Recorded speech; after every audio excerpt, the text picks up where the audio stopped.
tous les 3 ans, voire 4 ans, les associations professionnelles des pompiers d'aérodrome se réunissent au titre de leur fédération et réunissent un nouveau bureau, discutent des questions d'actualité, mais aussi abordent des thèmes. Cette année, le thème qui a été choisi, c'est la culture d'entreprise au service du défi des pompiers d'aérodrome. Ce thème sera développé par des experts venus de la direction générale de la SECNA pour parler de manière générale du dialogue social, des droits et des obligations de tout un chacun dans le cadre d'une culture d'entreprise. Voilà un peu le thème qui est choisi cette année. Maintenant, après les débats sur des thèmes, le congrès va se réunir pour élire un nouveau bureau et aussi mettre en place un nouveau président. Voilà, le thème qui a été choisi, c'est la culture d'entreprise, un outil pour le renforcement des capacités opérationnelles des pompiers d'aérodrome. En fait, c'est un thème qui répond aux exigences de l'heure actuellement, parce que la SECNA, vous êtes au courant que la SECNA a traversé des moments assez difficiles ces derniers moments, donc des moments socio-professionnels, une crise socio-professionnelle qui nous a créé énormément de problèmes, qui a déséquilibré un peu l'agence. Donc nous, étant partenaires sociaux, nous avons jugé nécessaire de développer ce thème et dans la prolongation de ce thème, réfléchir dans le sens de participer à l'effort de renforcer l'agence dans ses missions. Aujourd'hui, les attentes que nous avons, c'est sur le plan communautaire, parce que c'est la fédération qui se retrouve.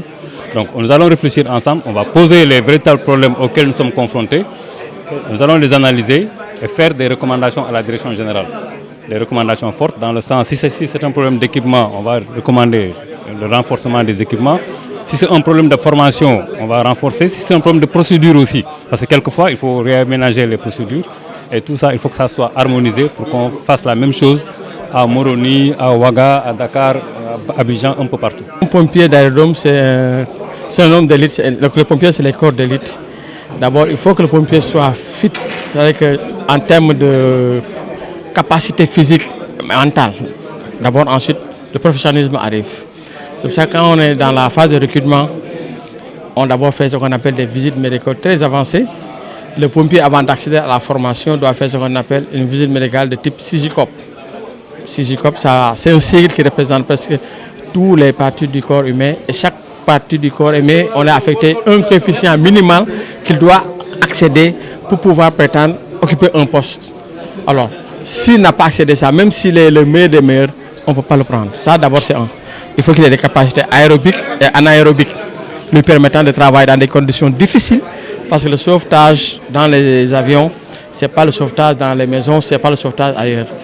Le délai est très réduit et la contrainte de feu est très élevée, parce que les feux d'hydrocarbures, c'est des feux d'hydrocarbures qui peuvent aller de 150 degrés à la première minute à 700, 800, 900 degrés au-delà de la 3e minute. Donc si vous comprenez bien, je dis que le délai d'intervention pour conforme nos pompiers, c'est de pouvoir intervenir au plus 3 minutes après le clash. C'est-à-dire que quand l'avion tombe, au plus tard dans les 3 minutes qui suivent, on doit intervenir, extirper les gens qui sont bloqués et les mettre à l'abri. Sinon, tout est joué, on ne peut plus rien faire. Donc ça nécessite des capacités aérobiques et anaérobiques, être capable de pouvoir travailler dans le stress, dans la chaleur, et aussi être professionnellement prêt. Parce que l'avion, c'est un moyen, on dit que c'est le moyen le plus sûr de transport. Mais il est complexe. Il est gros comme vous le voyez, mais il est trop faible aussi par rapport à n'importe quoi. Un petit oiseau peut seulement faire tomber l'avion. Donc c'est pour ça qu'on met d'abord les conditions pour que nos gens soient fit, bien prêts physiquement, mentalement, mais professionnellement aussi. Donc moi je suis l'un des formateurs, le seul Sénégalais qui a occupé ce poste depuis. Nous sommes basés au Douala, au Cameroun, dans la ville de Douala. Et nous avons formé les 960 pompiers qui sont dans les aéroports de la SECNA. C'est nous qui les avons formés. On est invité en tant qu'agent de la SECNA en situation de détachement au niveau donc, du congrès de la Fédération des pompiers d'aérodrome de la SECNA. Vous savez, la SECNA est une structure communautaire qui regroupe 18 pays membres, plus la France. Donc aujourd'hui, les pompiers sont là pour un peu discuter donc, de leur métier. Et en tant qu'ancien de la SECNA, on a quand même été conviés pour participer donc, à ces travaux. Nous sommes venus donc leur donner un coup de main, les appuyer surtout par rapport au respect de la réglementation. Comme on le dit, chaque aérodrome au niveau donc de la plateforme aéroportière de Dakar et dans les régions et même au niveau de l'Afrique, si d'ailleurs ce corps n'existe pas, un avion ne peut pas descendre. Donc c'est un corps extrêmement important.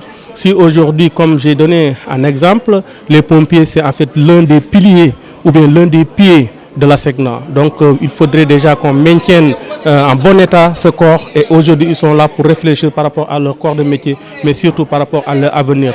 Donc nous sommes venus leur accompagner. Aujourd'hui nous sommes dans l'orientation, nous sommes dans la réglementation, mais eux ils sont ici dans l'exploitation. On est obligé de les écouter mais surtout de les donner un coup de main pour qu'ils puissent réussir cette mission.